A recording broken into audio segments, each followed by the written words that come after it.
They look like squishy little ghosts floating in the sea. But don't be fooled. This underwater spaghetti monster can stop your heart in under 5 minutes. The box jellyfish might look like a leftover party decoration, but one brush with its tentacles and you're RSVPing to the ER.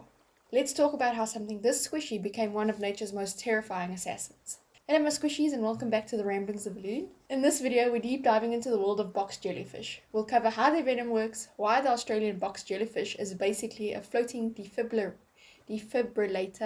I said that right the first time, what makes the tiny Irukandji jellyfish even scarier, plus some wild myths, folklore, and whether peeing on the sting is actually a good idea. Let's dive in. Box jellyfish are a type of jellyfish that are named for their cube-shaped bell and cluster of trailing tentacles. There are over 50 species of box jellyfish in the world, but only a handful are capable of killing an adult.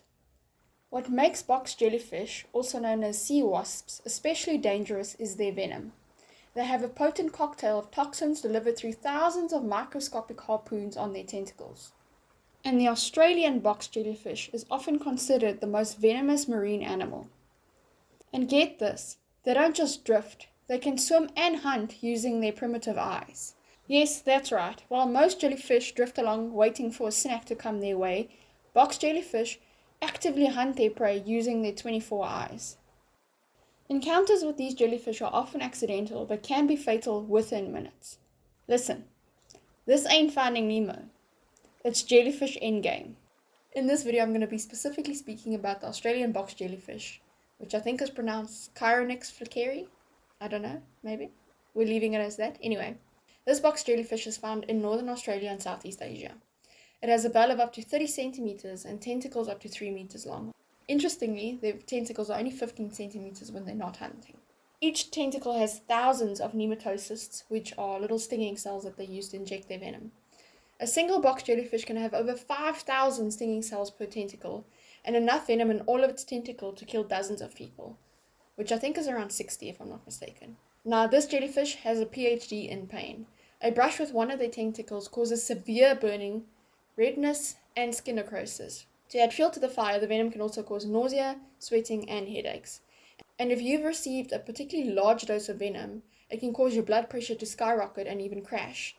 And it can also cause arrhythmias and even cardiac arrest. I mean, this jellyfish doesn't sting, it literally rage quits your heart.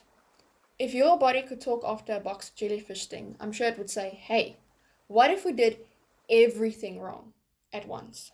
Australian box jellyfish venom is so potent that a large dose can incapacitate a healthy adult in minutes, earning this creature its deadly reputation. What makes box jellyfish venom so dangerous is that it actually forms pores in your cells, leading to potassium leaks and eventually hyperkalemia. Hyperkalemia is a condition where you have way too much potassium in your blood, which can cause arrhythmias and even heart failure. And they have venom so strong that even your mitochondria are filing complaints. And get this, a sting as short as 3 meters of tentacle contact can be fatal, and death can occur in 2 to 5 minutes in severe cases. To date, over 70 fatalities have been recorded in Australia, but this was mostly before modern treatment. This box jellyfish has earned its title as a murder legend because it can exterminate you before you can even get to shore. Nature really said, let's make a floating clear bag, but evil. Although, to be fair, they're not trying to kill us, it just happens by accident, so let's not judge them too harshly. Did you like the video? Do you want to let the bad people win? Did you like it? Also, please can you subscribe? I've got 12 subscribers at the moment, and I would like to reach 20, because it's a nice round number, and it'll make my brain go brrrr. Okay, thank you. While the Australian box jellyfish is the most venomous box jellyfish in the world, it's not the only venomous box jellyfish in the world. There are 2 jellyfish that are hot on its tentacles, aka the Carukia Barnesi and the Malo Kingi. I think that's how you pronounce it. Anyway, let's get started with the Barnesi. Barnesi? I don't know how you pronounce it. This tiny jellyfish only has a bell of about 2 to 3 centimeters, which makes it very hard to see. And this jellyfish causes what is called Irukandji syndrome. Typically you get stung, but you only start showing symptoms within 20 to 30 minutes. This can include back pain, vomiting, sweating, anxiety, high blood pressure, and like a sense of doom. It's giving mild sting followed by existential crisis.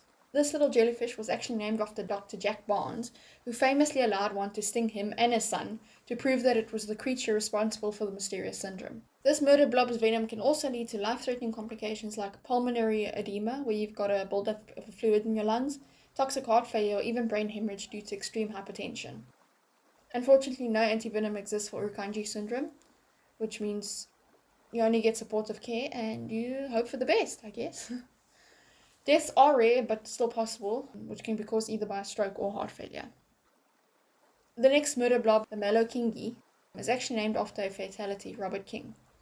So Robert King was an American tourist who died in 2002 from Irukandji syndrome on the Great Barrier Reef. This jellyfish is also called the common kingslayer, which, considering who it's named after, was probably not the best idea.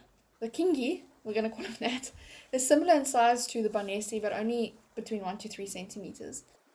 This jellyfish's venom actually triggers your nerves to dump a flood of fight or flight chemicals, which in turn causes severe hypertension, tachycardia, pain, anxiety, and basically sends your body into overdrive.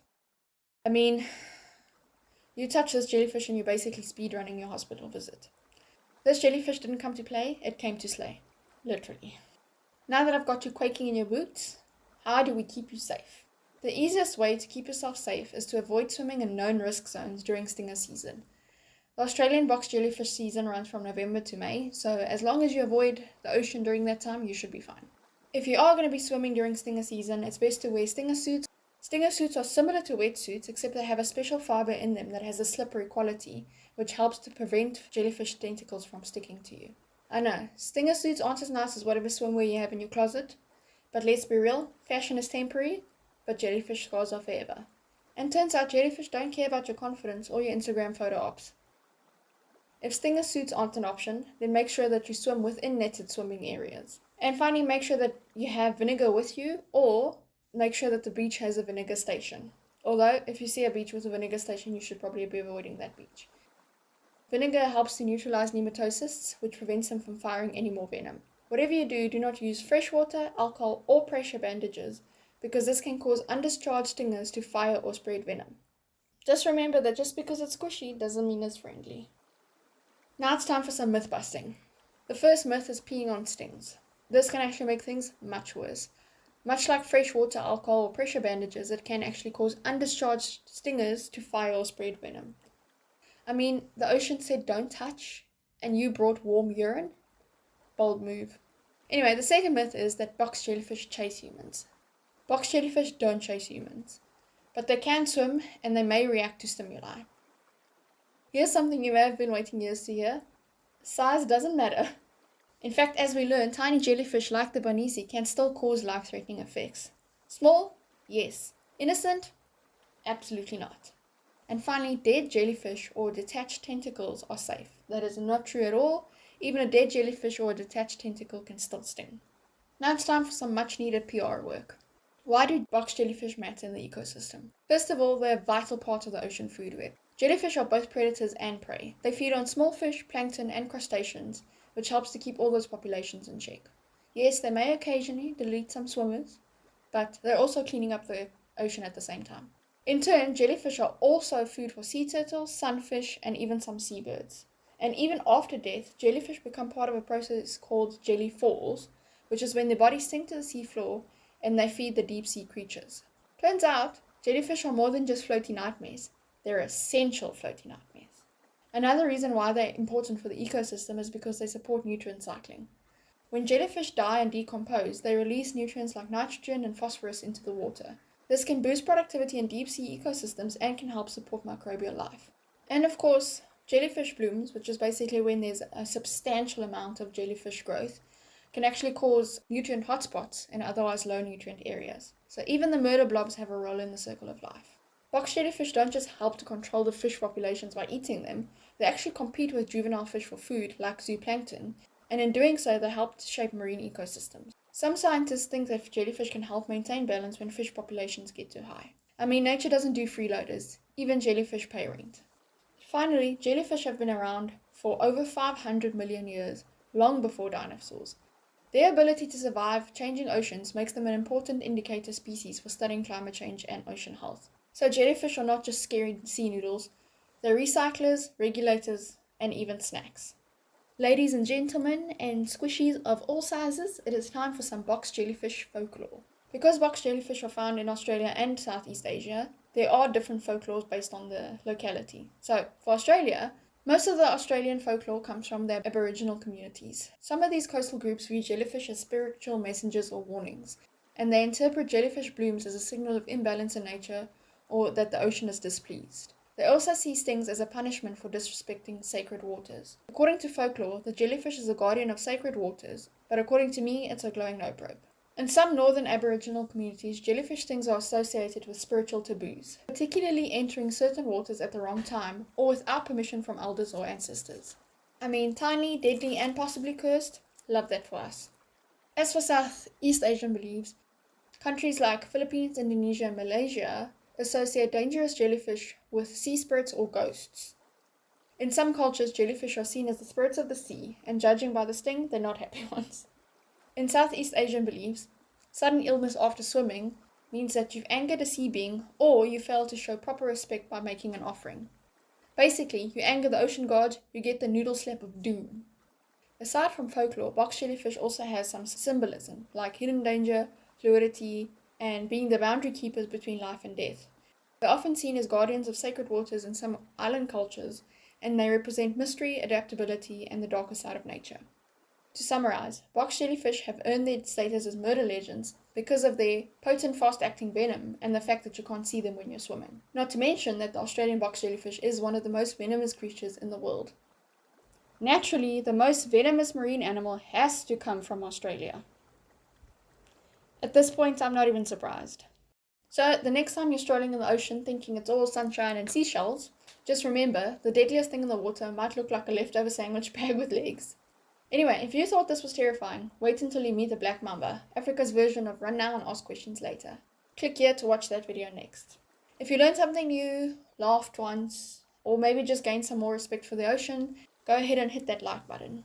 And also subscribe for more weirdly dangerous animal deep dives, and drop a comment if you've ever encountered a jellyfish or just want to say nope in solidarity. Thanks for watching, and stay squishy, stay weird, and maybe stay on land.